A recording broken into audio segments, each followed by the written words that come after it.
Во животот може да имаме неразлични улоги, да го пронајдеме својот талент и да го разбудиме и да го развиваме и негуваме.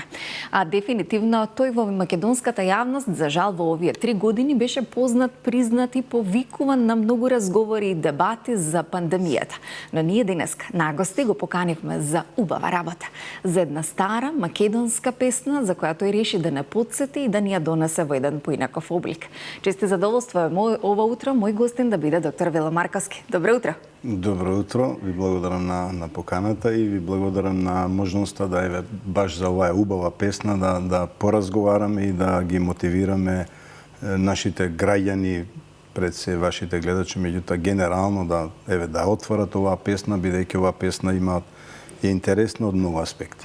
Доктор Марковски, од каде токму оваа песна ја препеавте и донесовте еден многу убав облик? Видеозаписот не носи на најразлични дестинации низ Македонија, убави, подзаборавени, можеби туристички места кои навистина се убави да се посетат.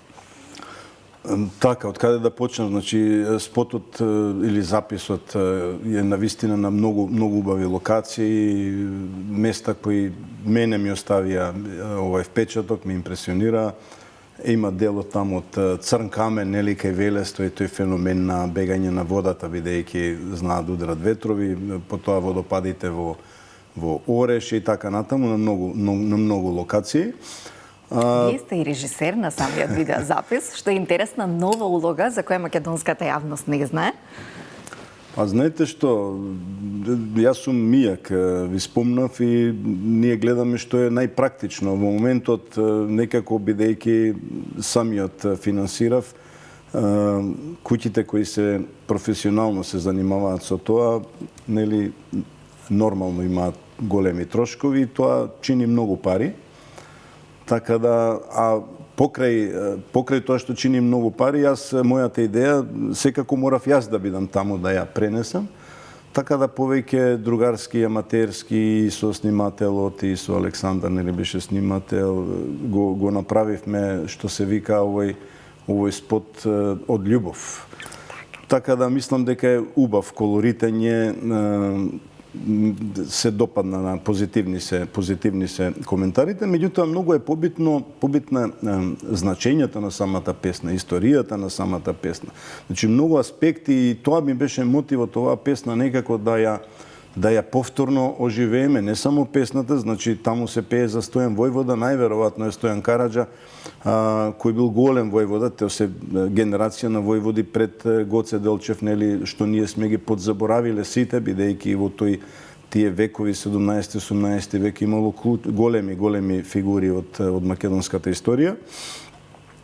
Значи, самата песна е веќе, бидејќи ја пее Димитри Кучков, значи е оживеана во Македонија, значи е во тоа време некаква популарна песна за Стојан Војвода и целото значење, нели, на пренесувањето, нели, пораката во песната.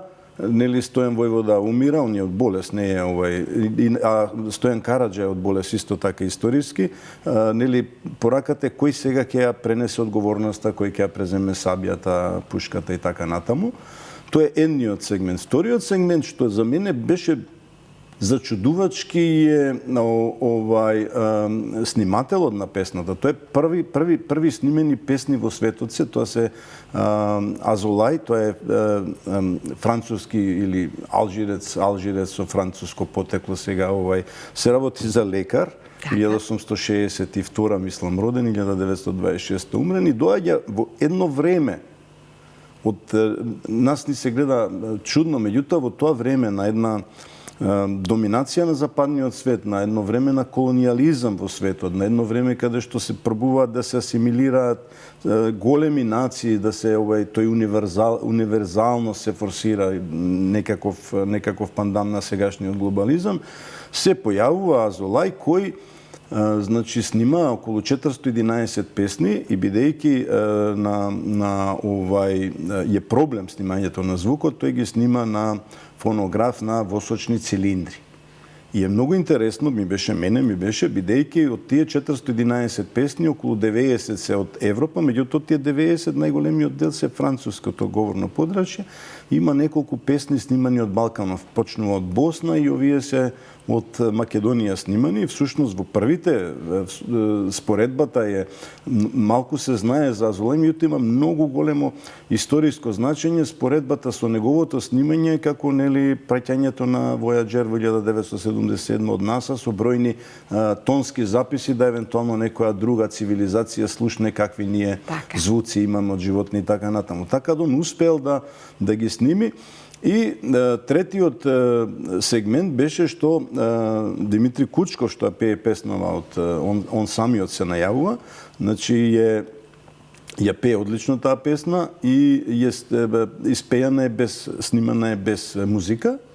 Така да потоа Љупчо Соколовски Бубе направи музика и успешно го вклопи и не сакавме да менуваме, значи гласот на Димитри Кучков е во оригинал. Значи, и четвртиот битен сегмент во ова време кога веројатно ни Азолај не знаеле дека ќе биде негиран еден од најстарите јазици во светот, беше тоа што зборовите во песната се сосема исти со сегашниот наш говор. Бидејќи Кожле е тој вардарски регион земен литературниот јазик, сега, ако анализирате или да прашате пријатели кои патуваат или биле во некои големи држави, како, не знам, Германија, не знам, значи, скоро голем процент имаат на нови зборови и е променет нивниот јазик. Така е. Значи, нашиот јазик е точно дека е постар повеќе од 3-4 илјади години, можда и повеќе, и е толку стабилен да и после 122 години ние немаме нов збор. Македонија живее тешки времења и убаво е да се обнови и да се подсетиме на старата македонска музика која што ја имаме низ вековите и дефинитивно е благодат што го создадовте ова. Која е вашата омилена песна од стара македонска која сакате да се ја запеете во добро друштво, во убав амбиент и крај вашата убава сопруга по која што многу ве препознала?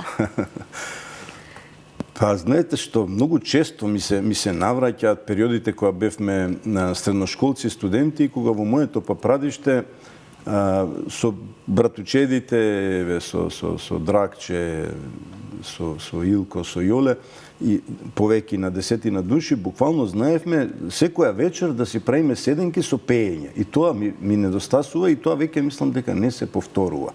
Значи си пеевме така за да се пее за душа и сега за жал веќе остана да пееме најмногу им пеам на Павле веќе порасна на Катерина, сака да пеам кога ја заспевам. Па мислам дека мијачките песни зајди Александар Сериевски, безвременски. Да, тие ми се Параходот, повеќе тие сакам. Има и од новиве песни, нели, и од Гоце Арнаудов и така. Така. Има ли некој од вашите деца аспирација кон музика или повеќе медицина? Па, значи, од керката Ева значи, она заврши медицина, специализира очно и она преубаво пее, меѓутоа не знам сега во некаков... Докторка распијана, замислете доктор, кога би меѓутоа не сака. Гледам сега дека во некоја фаза е на специализација, на учење дете, подига и така натаму, веројатно не е многу до пење, иначе преубаво пее и со неја како кога беше помлада, она одеше и на музички часови, значи знаевме со неја да пееме. А сега Павле и Катерина се мали, па ќе видиме колку ќе бидат кон музиката. Предавате на Штипскиот универзитет. Колкав е интересот на младите за медицината, инфектологијата и за се она што може би не научи низ годината дека медицината треба да биде навистина на највисокото место во образованието? Голем е интересот на младите. Имаме прекрасни генерации, прекрасни деца. За жал, ние возрастните им даваме лош пример. За жал, голем дел од тие веројатно наши богатства многу брзо одат во странство. Голем дел неоправдано уште додека студираат, се спремаат или размислуваат да одат во Запад и тоа е огромна загуба. Значи, генерациите се способни, сакаат медицина, им е достапни, имаат, нели, сега во денешно време има многу достапни филмувани на YouTube и така натаму електронски, значи све што е нејасно и од имунологија до анатомија, од физиологија да го видат, полесно да се научи. И исто така за УГД или медицинскиот факултетот за медицински науки во Штип е познати по тоа што амфитеатрите се секогаш полни, значи студентите сакаат да слушаат, учат, меѓутоа системски, не знам, со години лекарите се ставени во таа класа, или како да наречеме, од општеството на администрација. И за запослување, да речеме, ние со години не можеме асистент да примиме, дури да сакаат студентите, што е несватливо за нас, од наш аспект, како ние сме се бореле да станеме асистенти. Меѓутоа, кога и сакаме да задржиме некој одличен студент, некој администрација те води и треба дозвола да даде, нели, министерот за финансии и така натаму, и на тој начин ги губиме овие млади доктори и навистина мислам дека од друга страна во самата медицина се направија некои поместувања кон интервентната медицина, станаа популарни кардиохирурги, не знам, интервентни, што се во ред, меѓутоа сепак превентивната медицина мора да се оддава голем внимание и време да се потроши. Доколку би добиле клучна улога во политиката и во она што значи менување на одредени политики, што би промениле за да немаме одлив на мозоци? Не само во медицината, туку и во повеќе сегменти во нашето живење недостигаат. За нечии недостигаат многу кадри кои што допрва ќе го видиме недостигот на истината. Па добро, интересно, ме прашавте и нешто што сум се прашувал без да се договориме. Има многу да се промени. Сега сегментот за медицина, да, веднаш би ги запослил на секоја клиника по не знам, по сите расположливи лекари, би направил распоред, нели, кој каде, нели, спрема афинитетите, меѓутоа и спрема потребите на државата. Веројатно Институтот за јавно здравје веројатно треба 30 до 50 лекари веднаш таму да се запослат. Би ги тргнал од таа канџа на администрација, докторите, би ги оставил клиниките сами да се одлучуваат кој кадар му е потребен, бидејќи видите, порано клиниките се планираше најмалку за 20 до 30 години унапред.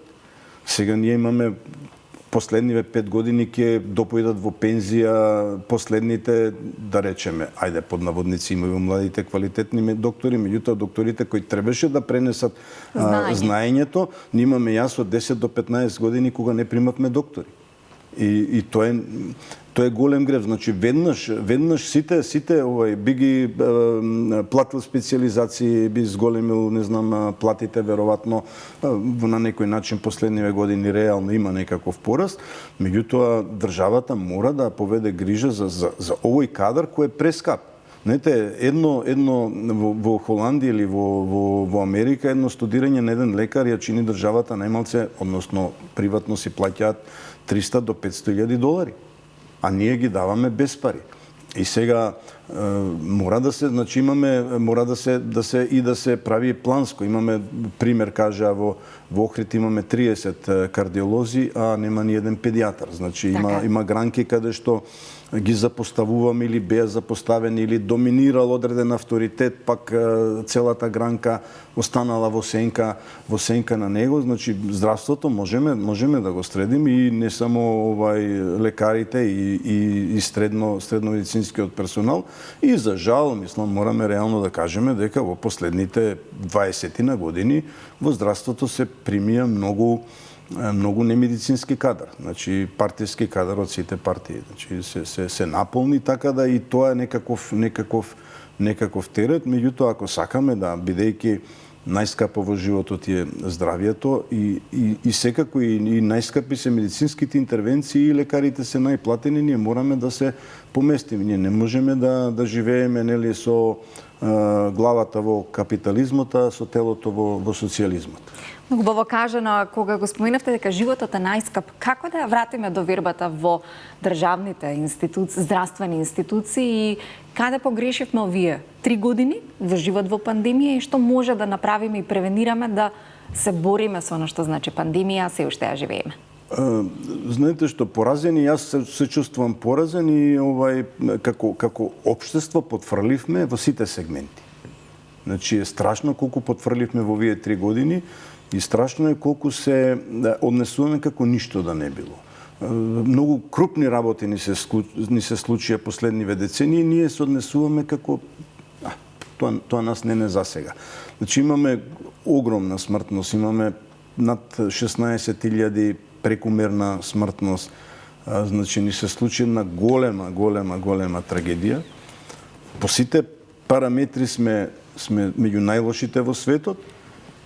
И ајде да речеме тоа некако помине, имаме некаков мирен период и иако за нас не е мирен, да речеме имаме 100.000 од јануари, меѓутоа е многу помала смртност, од 100.000 имаме 1.300 умрени, да речеме во последниве 7-8 месеци, што е многу пак е многу, премногу е, бидејќи да речеме Словенија од 600.000, да споредувам бидејќи 2 милиона си они од иста држава сме излегле, имаат исто така умрено, значи 6 пати помалку умрени имаат. Очигледно е дека вирулентноста последниве јули-август на вирусот е многу мала, така да имаме изузетно ниска смртност, меѓутоа овој мирен период не го искористивме за анализа. Што ни се случуваше? Зошто имаме толку умрени? Дали умре од вирусот? Дали умре од бактериски секундарни инфекции? Дали зошто некој што прележал повторно се разболува? Зошто вакцинираните повторно се разболува? Дали вакцинираните создадоа антитела? Ако создадоа антитела, зошто не штите од болест? Значи имавме многу работи со кои викам сите сме одговорни. Веројатно највеќе владеачката гарнитура, меѓутоа и опозицијата, и медиумите, и целото општество, ние како да ништо не ни се случи, загубивме премногу личности, тоа е богатство, тоа е и лични трагедии, и фамилиарни трагедии. Меѓутоа, анализата помага и за еден од познатите шахисти има една изрека, викаше повеќе научувам од една изгубена партија отколку од 100 добиени. Значи, таја анализа ќе ни помогнеште за следниот период да знаеме кај сме, бидејќи страшно е, значи, ако ги анализираме сите западни држави, вклучувајќи нели бившо југословенските, во првата година поминуваме слично. Значи, во 2020 и 20 година поминуваме слично, за да веќе 21 значи, они променија многу. Ние останавме исто, со истите статистика, со истите нагорни линии, и на прекумерна смртност, и на смртност од ковид. Сите овие, значи, овие бројки се пострашни ако се анализира само 21 година. Значи, сменија во начинот на размислување, сваќање на болеста и така натаму. Така. Утринава телефонските линии ни беа отворени и многумина од гледачите се јавија за коментари на мерките кои што се препорачани. Комисијата за заразни болести нема препорака за враќање на строги репресивни мерки, но многумина од гледачите не веруваат дека ковидот постои. Кој е вашиот коментар за мерките и кој е вашиот коментар за тоа дека меѓу народот се уште некои мислат дека ковид не постои? Ковидот постои, сегашните бројки на светско ниво или вкупно ако земете, смртноста по милион е многу ниска. Значи, ако ги изземеме западниве богативе држави, така да или сегашната да речеме Словенија ја спомнавме, или смртноста е некаде во границите на тоа што го зборувавме, тоа што го знае науката за сите коронавируси. Значи, таму нема смртност, има многу мала смртност, да речеме, на 1001, што се совпаѓа со други ризични состојби по здравјето и така натаму. Што ни се случи нас во таа една општа паника, како се однесувавме како слон во стакларска работилница. Значи премногу грешки, премногу панично и така натаму целиот свет кај нас тоа си остана, реков, се сменија. Мерките во најголем број не дадоа резултати и тогаш кога требаше, така да сега всушност требаше генерално да се однесуваме како сега и мислам дека не ни требаат мерки, бидејќи здравствените институции треба да си го решаваат корона проблемот и главниот проблем останува, затоа ги потенцирав анализите, диагнозата. Значи, по мене јасно, без потврда, меѓутоа клинички дете со скарлатина прави тест и испаѓа позитивно на ковид. Значи, ние веќе немаме секоја фебрилна состојба, веднаш се прави тест за ковид, што е неоправдано, бидејќи сите болести не ги избриша ковидот, остана. И оваја метода на поставување диагноза на ковид е грешна и ќе ни направи многу проблеми ако продолжиме. Значи, мора да се најде нов диагностички протокол и да не се брза со овие брзи тестови, нели, да се земаат во некаков обзир, меѓутоа воопшто да не им се верува додека не се потврдат со серолошки тестови. Како инфектолог, сметате ли дека наесен очекуваат нови мутации? Па не, мислам дека веќе последниве бројки кажуваат дека мутациите се враќаат на основните на коронавирусите, меѓутоа ако останеме со вакви панични реакции, без сознание, без добра диагностика, без правилна диагностика, можно е да имаме проблеми. Не од короната, меѓутоа да имаме проблеми од самите себе, од нашата реакција. Како да ги заборавивме останатите болести и како само ковидот да постои? Која е вашата препорака до граѓаните? Па, видите, граѓаните во овој случај, да пробаат да не паничат, да размислуваат. Значи, таму каде што некој навистина прележал последнава година е шансите да повторно се разболи од ковид, има многу такви случаи. Таму каде што има високи антитела, каде што веќе тоа што требаше и ние да направиме скрининг програми, исто така е нереално да се очекува дека е ковид, значи има многу причини, многу инфекции, многу видливи и невидливи инфекции кои може да дадат температура. Меѓутоа повеќе овие здравствените институции треба да излезат со јасни, издржани ставови и повторно ќе речам да не се брза со тоа брзање, со тие брзи тестови или PCR тестови, било кои тестови, се прави паника, значи тие тестови треба да се земаат некако во обзир, меѓутоа да се занемаруваат се додека не се добијат порелевантни тестови. Да се вратиме на убавата мисла, на музиката. Музиката е лек за душата. Што да очекуваме следно од вас? Не знам, знаете што, на некој начин не знам како го живеам животот филозофски, така да не се оптеретувам со некакви задачи, можам да си зададам задачи нели во науката, дека треба да направам некој труд и така натаму. А повремено ми доаѓаат некакви стихови, ги запишувам, на некого му се допаѓаат, меѓутоа јас сакам да ги запишам, кога ќе ми доаѓаат некако како идеја и неколку дена или подолго ги размислувам и потоа во некој период од сат-два ги запишувам, така да повремено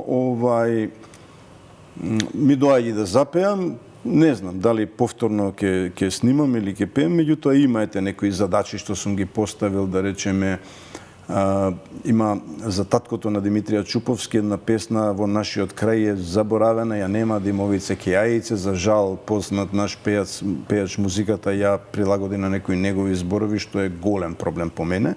Значи се работи за една исклучителна важна личност за и македонската и светската историја, и неговиот татко е Димитрија Димо, убиење над селото, има песна за тој настан и таа песна не гледам дека е снимана.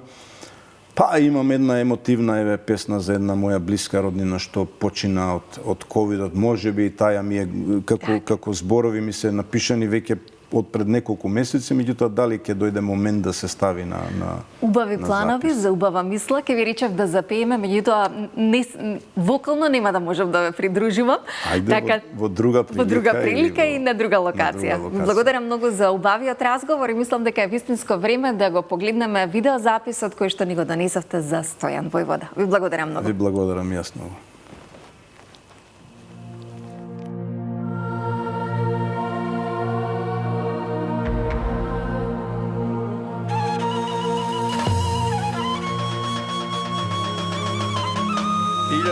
1900 година. Димитр Пусков, Козли, Дочорец Стојан Војвода. И Вело Марковски, 2022 година. Pored mi leži Stojan Vojvoda. Pored mi leži Stojan Vojvoda. Egidi volen Stojan Vojvoda. Egidi makedonski komitat.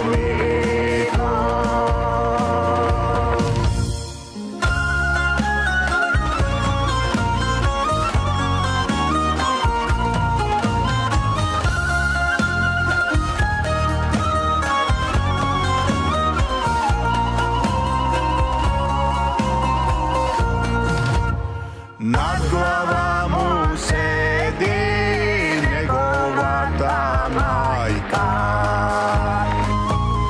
Nad glava mu sedi negovata majka. Egidi volen Stojan Vojvoda. Egidi makedonski komitat.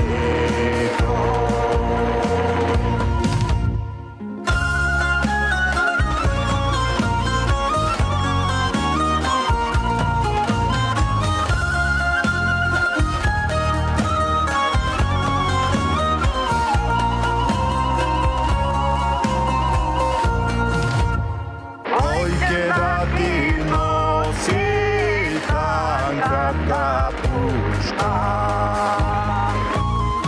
Ojke da ti nosi tankata puška.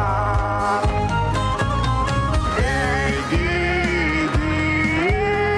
volen Stojan Vojvoda. Egidi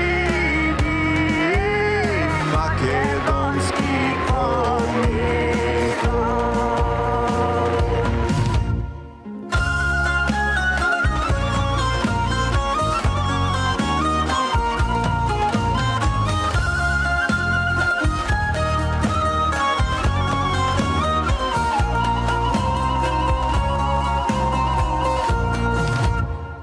Ojke da ti nosi ostrata sablja.